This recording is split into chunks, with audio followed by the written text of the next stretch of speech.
There we go. I'll kind of talk first about what I've got here. And then if you ladies just wouldn't mind making sure you're on mute just while I'm teaching, but then feel free to pop on at any time if you have a question. I'm a very, Susan's gotten to know me a little bit as we've had classes together, but I'm a very, like, if you have a question, pop in, ask anytime. The muting just kind of helps for the recording so it doesn't pick up multiple background sounds. So what I have in front of me is the paper I use a lot for just general painting, whether it's watercolor, acrylic, gouache, is Canson watercolor paper in cold press. I love it because it's really affordable. It works for lots of good things. It comes in a sketchbook style, or it comes in big sheets that you can rip off, lots of sizes. So I've got some of that ready to go today. And then just to keep things simple, I'm just using, this is a disposable palette paper. It almost kind of has like a wax paper feel to it. And it comes in like a pad. And sometimes I like to use this with acrylics, instead of my palette, but I also do use my palette a lot too. And then I do have some palette knives for mixing. You can always mix with brushes as well, but I like palette knives because I think you can see your color really well. You're not loading up a ton of paint in your bristles. So it just makes for really nice paint mixing. It's easy to clean. If you don't have palette knives, I've even used just popsicle sticks before, or plastic knives from a cutlery packet. I do have paper towel and water. And then as far as my acrylic paint goes, what I have today is I'm using Liquitex Basics. I like this because it's quality, but really affordable. And it has what you'd call body, meaning it holds texture and thickness, unlike, say, a craft paint. So, I mean, craft paints are great. They serve lots of awesome purposes, but when you're really like trying to build up texture in an acrylic painting, something like this is great. So I've got this in white. I've got black. I do also have some smaller tubes in a soft body in white and black. And then I have some primary red and some primary blue just to keep it super simple today. But you could even use other colors. Like this is a deep violet that's already mixed. Instead of making my own violet from these, you could use any colors you want today. I just like to keep it super simple when we're starting. And just to kind of get us started too, I printed this off just to kind of give us a little bit of a frame of how we're going to start our tints, shades, and tones. So generally speaking, we're just going to use blue as an example. So if I've got my primary blue here, this is just known as a hue. Hue is another word for just color. So this is hue. Straight from the tube, nothing has been added to it. It's the pure color. Then if we add that color to some white, we get a tint of that color. So it starts to lighten. Now I always tell my students, I do teach high school, so in their world, tinting means tinting car windows. So they often get confused and think tint means I need to darken it. I need to darken it. So I always kind of tell them you have to switch that in the art world a little bit. So perhaps maybe that doesn't confuse you, but I have noticed that's come up for them. So a tint is white, to lighten something with white. Now, if we add black to this color, or this color into the black, we then get a shade. So that color then starts to darken. Then if we mix both black and white into it, or gray, so for today's demonstration, we're just going to call our gray, and I'll grab a pencil a minute. I can even jot this down. We're going to just use a 50% gray, which means half black, half white. Now, you can play around with tones with different variations of gray, but that starts to get a little bit more advanced. So to keep it nice and simple today, we're just going to say 50% gray, that's half black, half white, and we'll talk about mixing that. So then we start to get what's called or referred to as a tone, and that's going to change the blue in yet a different way. So these are kind of the 3 things we're going to work with today. And so if you have paints and want to paint along with me, feel free. If you'd rather just kind of watch and just kind of listen, and so you can try this on your own later, that's totally fine too. It's whatever you'd like to do. Now, I will say some people like to have a little bit of order on their paper when they're doing these kinds of value scales, and they like to take a ruler and draw little segmented boxes and have it nice and neat. You can totally do that. I've done that. I've even made little ones on the computer that I've printed that were nice and even, but I've also just done it before where I've painted loose swatches, which, you know, sometimes it's kind of nice and a little bit more freeing to do. So really, it doesn't matter. I'd say just do whatever you'd like. For today, I'm feeling it's Saturday morning. I'm not going to draw boxes today. I'm just going to keep it a little bit more loose. So whatever you're feeling. And then we are going to start with tints. So I am going to take some of my white acrylic, and I'm going to scoop it onto my palette paper here. So if you're newer to acrylic, the thing to keep in mind with acrylic is it does dry pretty quickly. So you can always have a little water on hand and take a little teensy bit of water. Also, if you have like a little spray bottle or a little spritz bottle with some water, sometimes I'll hold it back and just kind of spray the paint too, because it does dry kind of quickly. So something to keep in mind.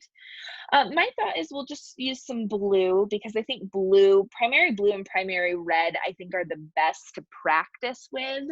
If you're using the primary colors, yellow tends to be a little bit tricky in the beginning when you're working with shades, especially tints. It's not too bad, but that's just something to keep in mind. So the biggest thing we want to keep in mind when we're mixing a tint is we always want to start with white, and we want to slowly add. There we go. So we're going to start with our white and slowly add the blue to it, because think about it, if we go the opposite way, it's going to take a lot more paint to lighten this blue than it is to bring the blue into here. So sometimes what I'll do is I'll just separate some of the white a little bit, give it its own little pile, just kind of spread it out a little bit. And then I'm just going to start with a teensy tiny little bit of blue. There's hardly any on there. So I'm going to start very, very light.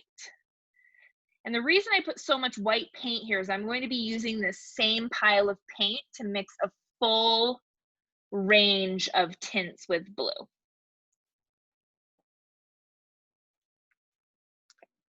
So I'm just going to grab a brush here, and we'll just kind of do some swatches. So we'll call this tints. And really, you can lay out your paper however you want to. This is really just a time to kind of explore mixing these ranges of colors. So this one's pretty light. In fact, it's kind of tricky to see on my camera. You can see it a little bit. Very, very light. So we're starting very light. And then, so what I do is I just use my same palette knife, same little bit of paint, and I'll grab a little bit more blue. And then I'll mix that in. This way, you have a ton of control over your color. In fact, you can mix so many different tints just by doing it this way. Now, I do clean my brush off before I grab some more, just so I am getting this pure color that I made and I'm not mixing the previous one into there. Okay, so there we go. So I can now, I'm getting this nice little range. So then I can just kind of repeat that process. And if you find, oops, you grabbed too much blue or it's darkened too much, then you can always scoop a little bit more white in too. That's the advantage of doing it this way, where you've got a lot more control over your color. But you know, the advantage of knowing how to mix tints like this, again, I'm going to clean my brush off in between painting that new swatch so it's nice and pure. So here's my next one. Again, so we're starting to get a little bit darker, right? So I can keep repeating that process. But you know, think about, okay, if you want to paint a flower, okay, let's just use a rose for an example because it's simple and I think that's something we can all imagine. So imagine like a red rose, and you think of all the swirls and the folds, and light hits areas where the red appears lighter, but then where there's shadows, the red appears darker. That's where knowing how to mix tints and shades like this comes in handy, because you're really using the same hue. You just need to know how to lighten and darken it. And you know, the process is simple, but knowing you know, this kind of correct way to do it, or the way to kind of maximize your paint, will save you time, save you paint, especially when you're working in acrylic where it dries really quickly. And then the advantage, let's say if you're working in oil paints that don't dry so fast, you can pre-mix all your tints and shades and tones ahead of time so you're ready to go. So you can see the more blue I'm starting to add into it, right? Starting to get closer and closer to that original hue. Do a couple more here, and then we can take a look at some of the shades. It's always, I love the blue, the tints of the blue. I think it's such a beautiful color. You know, imagine too, if you're painting like skies or water, anything like that, you're going to want to see these ranges of blues and know how to create subtle variations too, where it's not, you know, a dramatic shift necessarily, but it's subtle. Because, you know, when we look at the sky, that's often what we're seeing, is we're seeing all these subtle shifts. So when we're painting a sky, it's not just that one blue. I got a little something in my paint there. Got it. So yeah, it just kind of helps you mix all these different values together when you're painting. I just feel like this is one of the most essential skills to have, and to feel comfortable doing it quickly too, because again, acrylic dries quickly, so you want to feel comfortable being able to mix those different tints as you need them. Okay, we'll do one more here, and then we'll kind of take a look at some of the shades. There we go.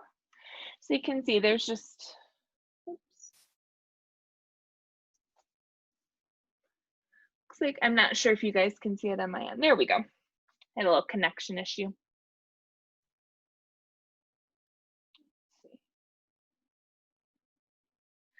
We can see that range, that nice subtle range.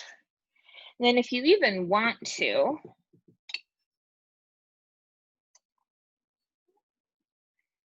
can be helpful to just take a little bit of your base color too. We can even just, I'll just put a little bit right here.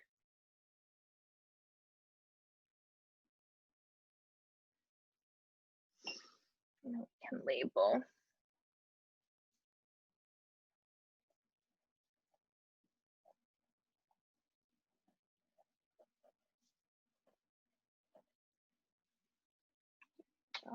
Oops. Is it going slow for you, or can you guys see it okay?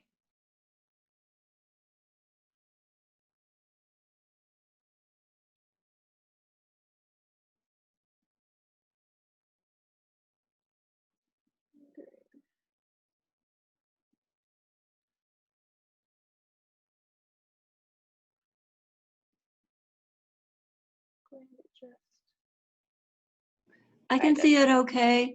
Okay. It is a little slow. Yeah. Okay, I'm wondering if it's my internet. I'm going to reshare it here and see if that. Oh yeah, so it still has me painting.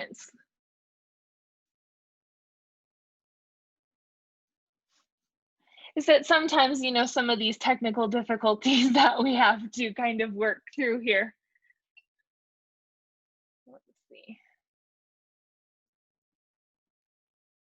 So on your end, can you still see me painting?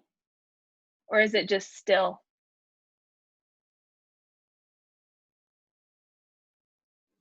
I saw you just paint the hue, the blue, dark blue.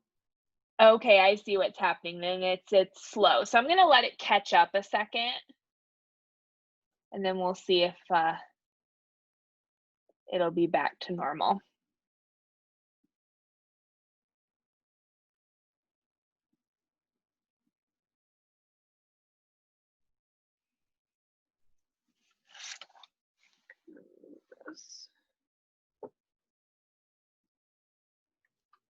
Okay, I think it looks like we're back to normal now. Sorry about that.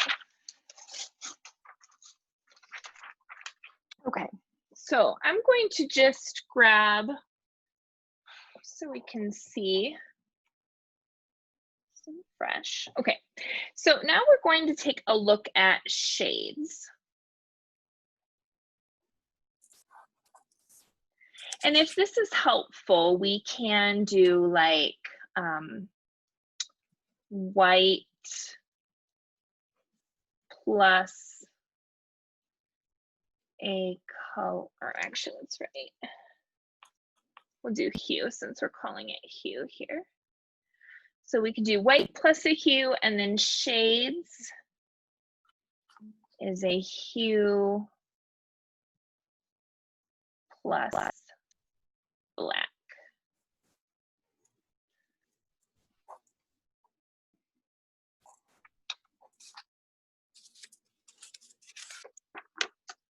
Okay, so we'll stick with our blue that we've been using just to keep it consistent, except for when I'm doing or using blue and black, things change a little bit, right? Blue is no longer my darkest color, black is darker.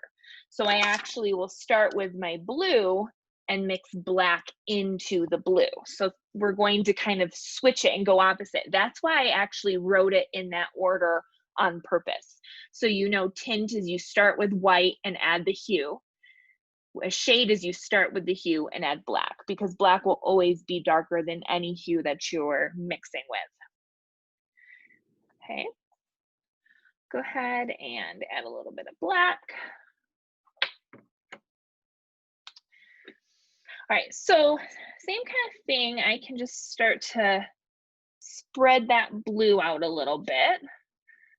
Sometimes when you put the primary blue in a little pile, it looks so much darker than it actually is. Grab a different brush.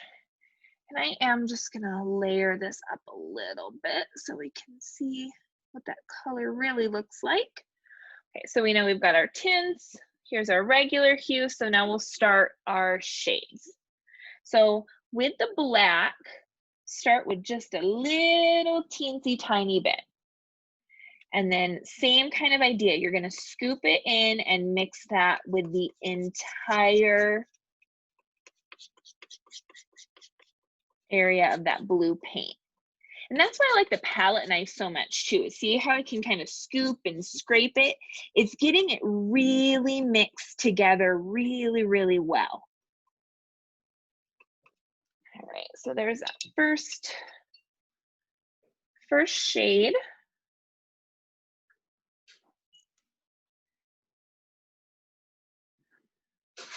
There we go.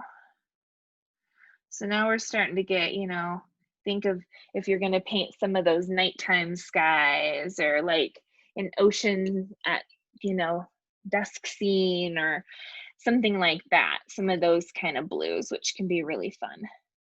And with the black, I know it's a little tricky to see on my camera, but I really only take a teensy little bit each time. A little goes a long way with black paint. The other thing I will tell you, you can actually make your own black paint as well. You can mix your own black, and sometimes that's nicer than using black straight from the jar, because black from a tube often just really darkens things so much and makes it flat. but you can actually mix your own blue. If you want to write down this recipe, you can mix it with ultramarine blue and burnt umber. Burnt umber is like a brown color. So if you mix equal portions of ultramarine blue and brown, you can make your own black that you can then use to make shades with. So, you know, something to try. You don't have to do it. I often use just my tube black, but sometimes it is nice to mix your own black. And the reason is there's more color in it. And like I said, a tube black can often flatten a painting. So it's just a matter of preference. A little bit more black in. Might be a little tricky to see some of the variations. Some of the contrast isn't so great on the camera. But, you know, as you're trying this on your own, you really get the sense of those variations. And two, you can, like I did before, clean your brush off in between your different colors so you're getting the pure color that it actually is. And if you accidentally darken it too much, keep in mind, you can always bring more of the primary blue or whatever blue you're choosing to use back into it. Oftentimes too, if I'm painting straight black, I will just put a teensy bit of blue into it to add a little bit of color. So that's another solution too, if you don't have a burnt umber, but you want to just bring a little life into your black, you can just mix a teensy bit of blue.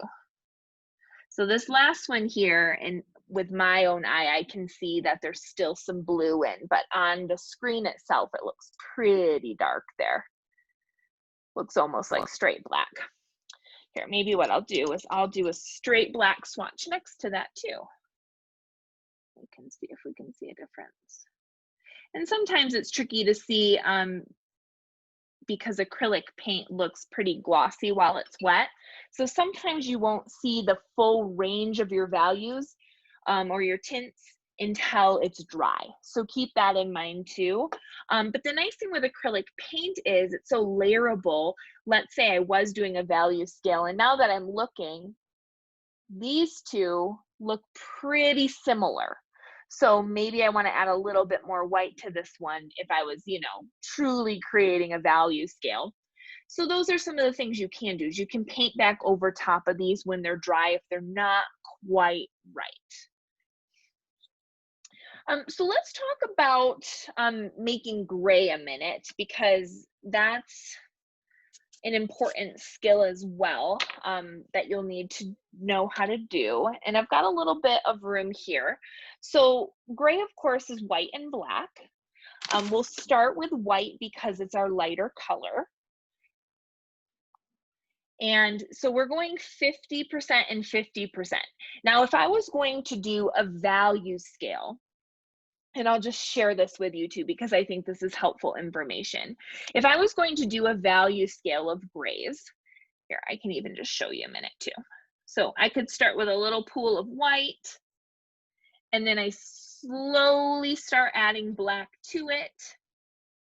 And then just like I did with my tints and my shades, I can create, I'll just do a little demo over here. Same idea, I can create different ranges of gray. Okay, and gray is determined by starting with white and the percentage of black that's added to it. So typically, like if you're looking at paint, if you're buying a pre-mixed gray paint or like a gray color pencil, it might say 20% gray. It might say 50% gray, 60% gray. And what that is referring to is how much black is actually in the white. Okay, so that's all that means. But when we're talking about tones, you can pick any gray and mix a whole bunch of tones. So if you can imagine all the different levels of gray, then making tones with all of those, you could have pages and pages of scales, right? I mean, there could be so many with the different grays. So to keep it simple today, we'll just do 50% gray. So in the art world, you know, we're just kind of using our eyes, and we're just gonna kind of take a little scoop of white, and let me clean that off. And I'll take an equal scoop of black, a little bit more. And so when I mix those two together, that's going to be my 50% gray, because it's 50% white, 50% gray. So that's a pretty, I mean, it's a fairly dark gray.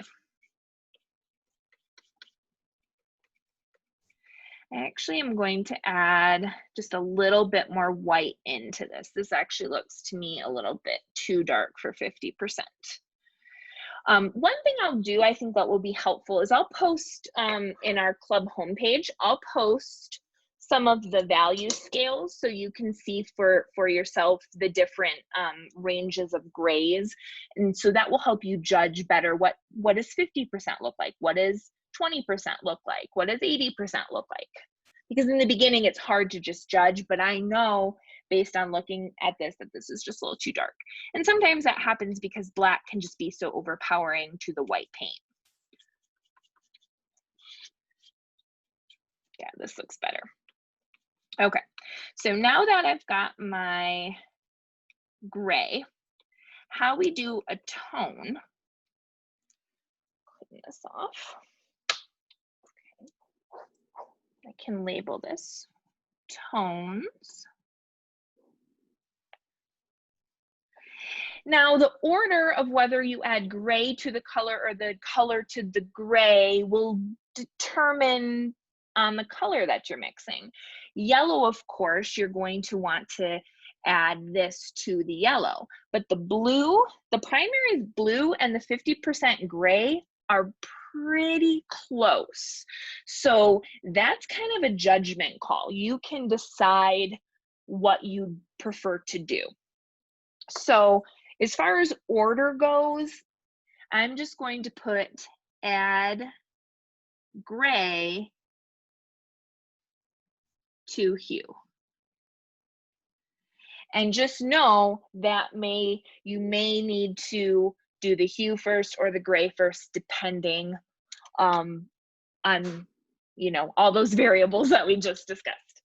So for me, I'm going to go ahead and I'm going to start with my blue. So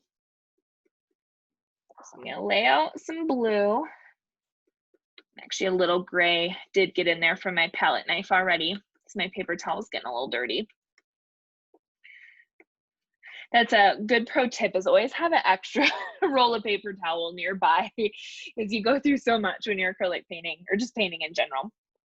So I've got my blue here, and then I can take a little scoop of gray and I can mix that in. Now, tones are how you're going to get all those muted colors. You can almost, depending on how you play around with it or what color you start with, start to get almost kind of some jewel tones or some darker tones as you're playing with the different variants of gray.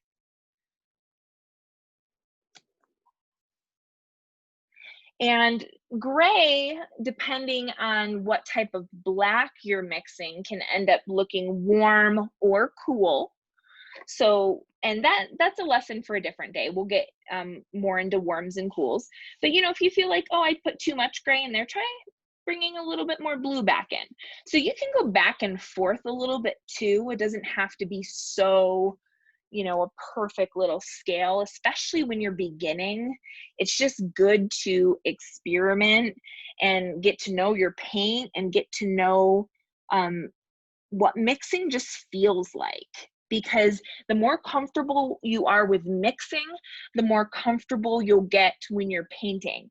And I honestly think when you're beginning painting, giving yourself a very limited color palette is the very best thing you can do. So I highly recommend trying a painting with just primary red, primary blue, primary yellow, black, and white. Just those 5. And get rid of all the fancy colors. I know they're fun. I'm definitely drawn to the really fun, you know, mauves and purples, and I love magenta, but I think it's good to bring those in later.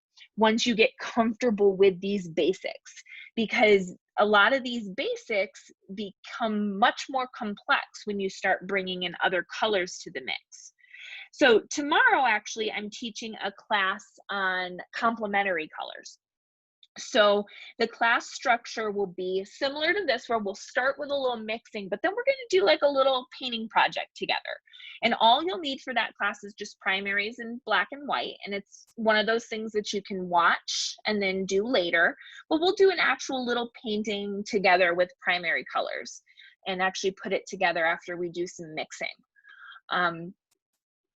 But you know, all these kind of classes are going to build up your knowledge base so that you feel more comfortable making choices and deciding what you want to paint, how you want to paint, and you'll have the tools to achieve the types of paintings that you want to do. So that's a really fun part about kind of practicing and playing. It's very basic, but it's you honing those skills and feeling more comfortable of how to apply them later. And I'm also going to be teaching classes that are full paint with me classes, where we will spend 90 minutes together and we will do a full painting from start to finish. And knowing these types of skills ahead of time will just set you up for success. Because then when I say something like, okay, let's make a tint of our blue, you'll be like, well, I know how to do that. And you'll feel comfortable with that skill and how to apply it. So that's really kind of my goal here with some of these types of skills, is just kind of playing around. And to me, like, a lot of these are looking pretty similar. So I'm going to play around a little bit more. Maybe I need to bring some more blue into it. You know, see how many variations you can come up with. A really fun challenge I actually have my students do, it's called the 100 color challenge. And so give yourself a limited palette, and you could do this with just tints, shades, and tones. See if you can make 100 different swatches with just those colors. It could be on just one page, but your tints, your shades, your tones, and see if you can come up with 100 little swatches of all these different varieties. And I think you're going to find you can, definitely you can. And it's going to make you a lot more comfortable with your painting. Actually, this color looks really nice. I'm liking this one a lot. I think that's pretty. But these are very subtle to me. Again, when they dry, I'll notice them a lot more. If you want to start playing around with, you know, maybe I want to bring a little bit more black into this and really, you know, darken it, you can play around with tones that way too. So this now has a little bit more black into it. This black's kind of dry. But you can get some of those really dark kind of midnight blues, but then they are dulled down a little bit because they have gray in them instead of black. So sometimes that can be really nice. It softens it. So, you know, again, it's just adding to your kind of bag of tricks. So you know how to achieve these different things to paint the things that you want to paint. Whether that be landscapes, whether that be flowers, whether that be animals. Because I think, you know, I just challenge you today, if you take a walk or as you're, you know, spending some time in your home or whatever you're doing, just challenge yourself to look at light today and notice an object and notice maybe a solid color vase, let's say, and notice how the light hits it. Notice how it's light in areas and dark in areas. And as you start to see those things, you're going to understand how this translates to those, thus will help you become a better painter.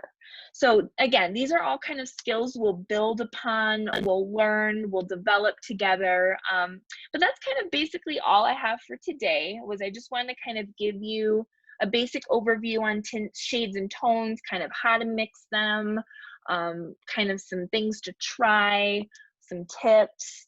But if either of you have any questions, I would love to answer any questions that you have, or if you've been painting along, I'd love to see what you've done. But does anyone have any questions at all? Oh, I do. Yeah.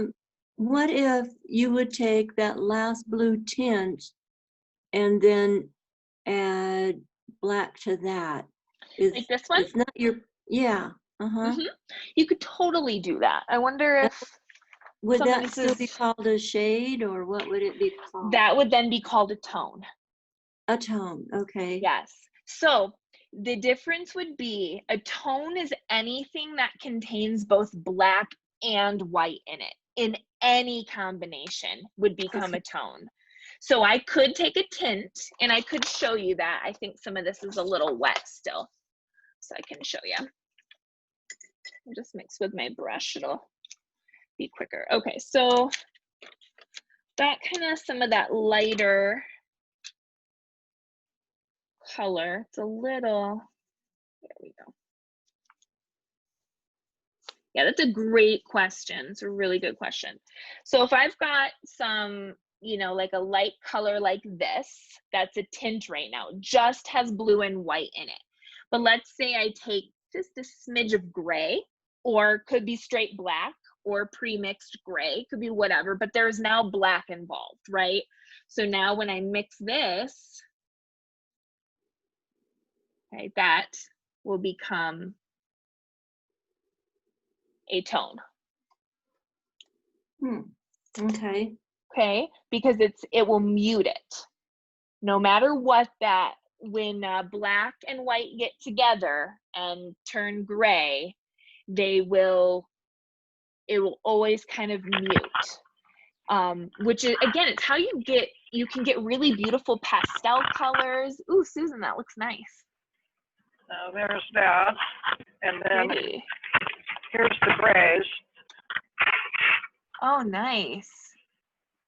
I love your swatches. They're fun. They're not Sometimes square. you don't need to be square. It's pretty funny though, I have to say, when I do lessons